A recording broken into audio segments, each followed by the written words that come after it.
protecció de l'honor, la intimitat i la pròpia imatge.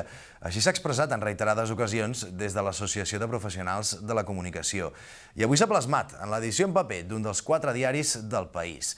El Mes Andorra ha sortit al carrer en blanc, com a protesta per la coneguda com a llei Mordassa, que l'Associació de Periodistes considera que pot causar situacions de censura encoberta, demandes abusives i greuges comparatius entre empreses.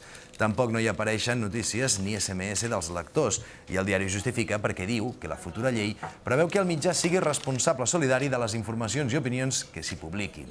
A la contraportada, fletxa cap avall els 22 consellers demòcrates i el cap de govern per haver permès l'entrada a tràmit de la llei. L'avantatge de tenir dues capçaleres és que et permet fer la reivindicació amb un diari en blanc i mantenir la informació pels ciutadans amb l'altre diari. I no és una discrepància global ni de posicionament polític, senzillament amb aquesta llei no hi estem d'acord al 100%. La vocació és poder col·laborar per millorar aquells punts que ens semblen que són millorables d'aquesta llei.